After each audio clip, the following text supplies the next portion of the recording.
Bienvenue sur Moto TV, la chaîne découverte et curiosité. Mon nom c'est Janvier Nahimana, à la présentation de l'émission Et la vie va. Mon invité c'est Karim qui nous vient d'Algérie. Il nous parle de la diversité et inclusion comme un trésor. Il nous présente les animaux de sa ferme, ce qui lui manque de la Méditerranée, qui les rattache à sa Kabylie natale. Bienvenue sur Moto TV. Alors bonjour Janvier, merci de m'avoir donné cette opportunité de partager un moment avec toi.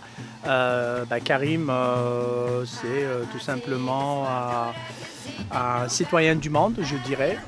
Je me définirais comme ça, un citoyen du monde. J'ai grandi en Algérie, dans une région qu'on appelle la Kabylie. J'ai grandi au bord de mer. Donc je dirais que oui, je suis un citoyen du monde, je suis un Méditerranéen, je suis d'origine kabyle et je suis en Nouvelle-Écosse depuis 2007 déjà. Voilà. Je n'ai pas forcément choisi la Nouvelle-Écosse, quoique en fait moi avant de venir ici en Nouvelle-Écosse, j'étais à Nice, j'étais en France, au sud de la France, où j'ai fait mes études de 2002 à 2007, mais j'ai rencontré à l'époque ma femme qui, elle, venait d'ici, du Canada, et c'est suite à notre rencontre qu'on a opté pour le projet de venir ici au Canada. Et comme elle était déjà établie ici en Nouvelle-Écosse, à Halifax, donc on a choisi naturellement à Halifax.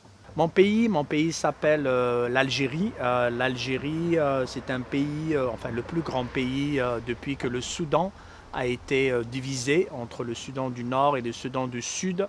Donc le plus grand pays en termes de la superficie. L'Algérie se trouve en Afrique du Nord. C'est un pays avec une population avoisinante les 40 millions de personnes. C'est un pays qui est très très beau, c'est un pays qui couvre une belle côte méditerranéenne, mais là où il y a aussi le désert, il y a la vallée, il y a les forêts, il y a les montagnes. Personnellement, j'ai eu la chance de grandir au bord de la mer, en Méditerranée, en Kabylie. Voilà, l'Algérie est un beau pays. Mais c'est aussi à l'image de tous les pays africains. C'est un pays qui a connu bien évidemment la colonisation, mais c'est aussi un pays qui a connu des systèmes de gouvernement, on va dire entre parenthèses, où il y avait beaucoup d'incertitudes, il y avait très peu de croissance économique. Et ce sont des pays aussi qui sont surpeuplés. Mais voilà, je viens de ce pays-là que j'aime beaucoup, notamment ma région, la Kabylie. C'est magnifique. Moi, j'ai eu la chance de grandir dans un pays où il y a quand même plusieurs cultures, il y a plusieurs langues. J'ai la chance de faire partie de ce groupe ethnique que l'on appelle les Berbères, avec la langue berbère, qui est une langue très très ancienne. J'ai eu la chance aussi d'apprendre à l'école et l'arabe et le français, un petit peu plus tard, l'anglais.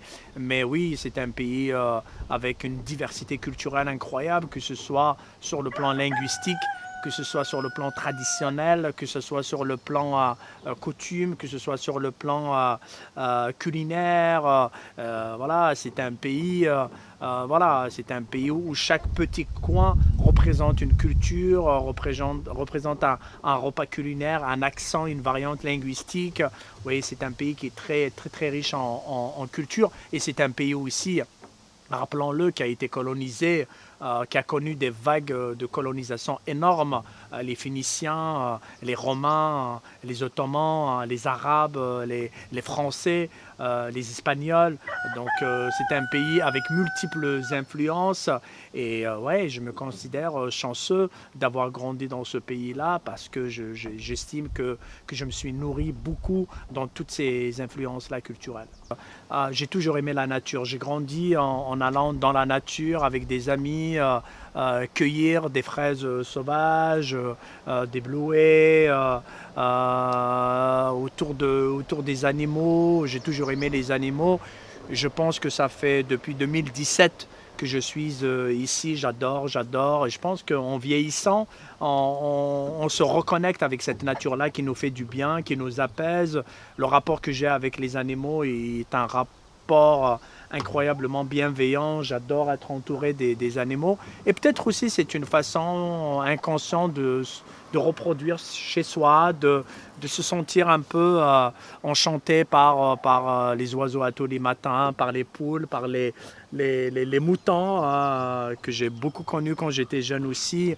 Oui, donc j'aime beaucoup cette nature-là et j'ai la chance aussi de vivre dans une communauté historiquement afro-néo-écossaise. Donc j'ai des voisins qui sont afro-néo-écossais et ça me touche beaucoup. Je recherche beaucoup ça aussi. C'est très complexe, hein. Le processus d'intégration est très complexe et nécessite des efforts et de la part de la personne qui vit l'intégration, mais aussi de la part de la société d'accueil, bien évidemment. Me concernant, en fait, j'ai vraiment du mal à me catégoriser, à me mettre dans une bulle. Je pense que je suis tout, dépendamment des contextes. J'ai bien évidemment mes origines, le fait que je sois grandi dans une région minoritaire qui est la Kabylie, le fait de grandir dans un pays méditerranéen, le fait d'avoir cette influence aussi française, de partir en France avant d'arriver ici, le fait de connaître l'immigration qui nourrit notre identité aussi, le fait d'avoir beaucoup voyagé aussi. J'ai du mal en fait à m'appartenir à un drapeau, à un pays. En fait, je suis citoyen du monde et je suis fier de cette appartenance-là. Après l'intégration, c'est en allant vers l'autre qu'on s'intègre. L'intégration, elle se fait d'un côté par l'envie de donner, mais aussi par l'envie de recevoir de l'autre. L'intégration nécessite cette compétence-là interculturelle où on est ouvert à apprendre de l'autre, mais aussi où on est courageux aussi à nous décentrer de nos grilles d'évaluation, à nous débarrasser de nos préjugés, de grandir. L'intégration nécessite ce contact-là avec l'autre. C'est certain que ça a été plus facile pour moi de m'intégrer dans une société comme celle de la France parce qu'il y a un lien historique, il y a la langue, il y a la culture. Et en plus j'ai été en Méditerranée, donc je n'étais pas forcément loin de chez moi.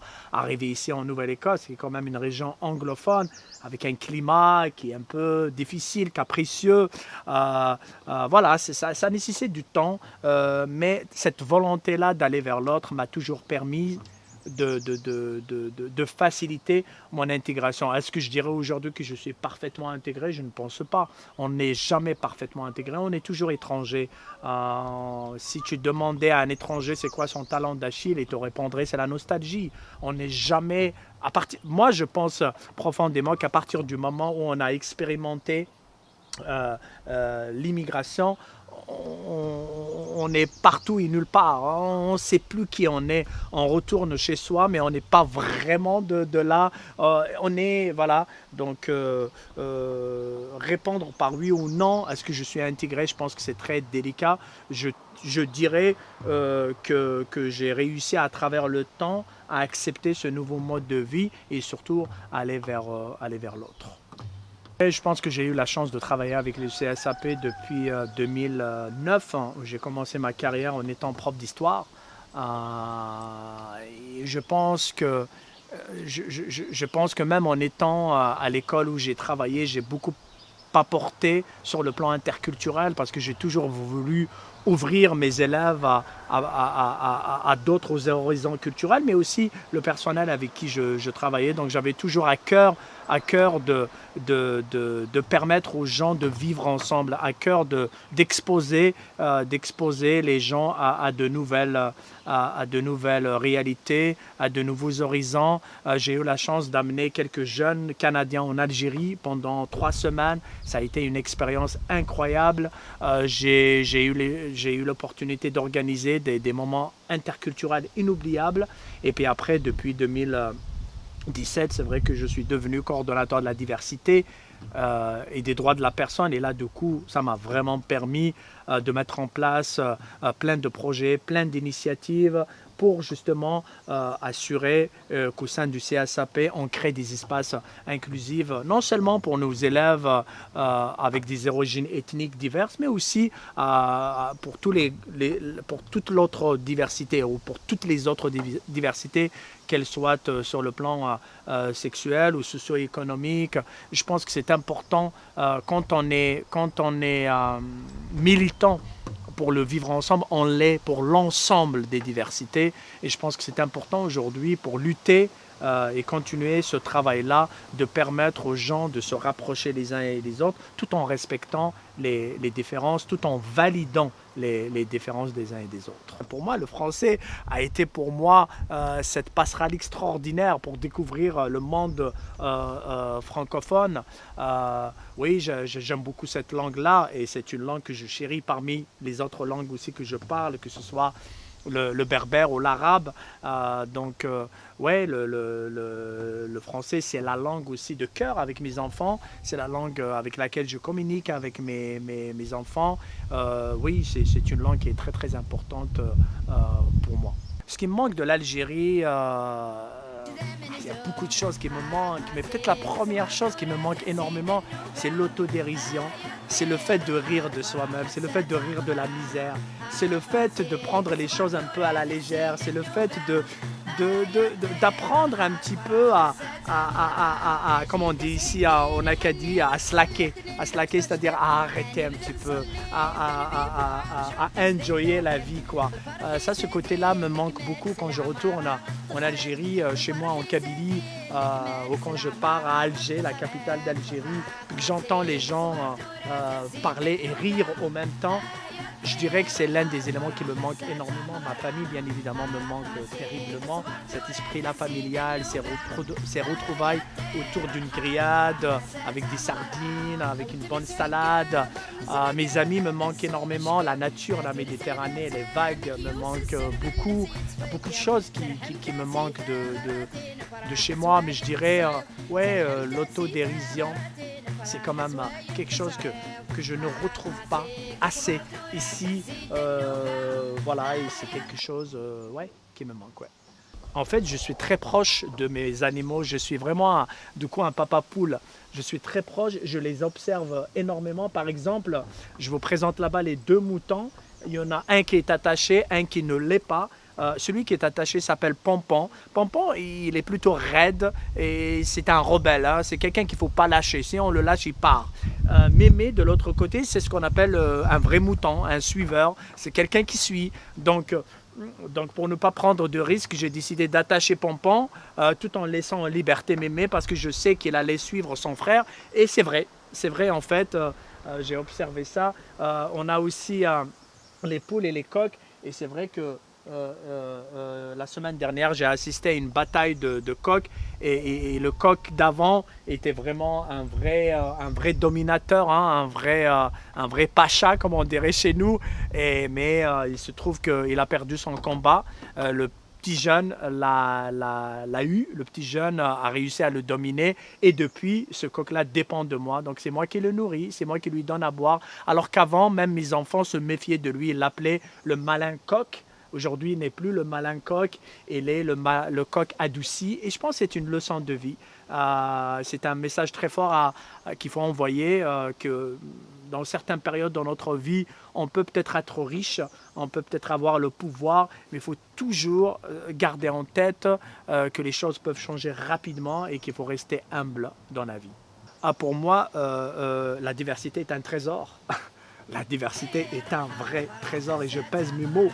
Une société qui a la chance d'être exposée à la diversité est une société qui va s'épanouir, c'est une société qui va se nourrir, c'est une société qui va grandir, c'est une société qui va voler, qui va se transformer dans quelque chose de très très beau. Donc pour moi, la diversité est à 100% une richesse. L'intégration, c'est le moyen. L'intégration, c'est une méthode. L'intégration, c'est une pédagogie, c'est une façon. Et il faut aller vers l'intégration. Et je dirais même qu'il faut aller vers l'inclusion pour aller encore plus loin. Une société qui est diverse, où l'intégration n'existe pas, il y a un danger. Ce danger s'appelle le communautarisme. ce danger s'appelle le repli, ce danger s'appelle le conflit entre les communautés. Et il faut absolument encourager l'intégration, il faut encourager le rapprochement entre les communautés, le rapprochement entre les différents groupes pour permettre justement à notre société, à notre pays qui est le Canada, de profiter de sa diversité. Donc je dirais que l'intégration, c'est l'avenir du Canada.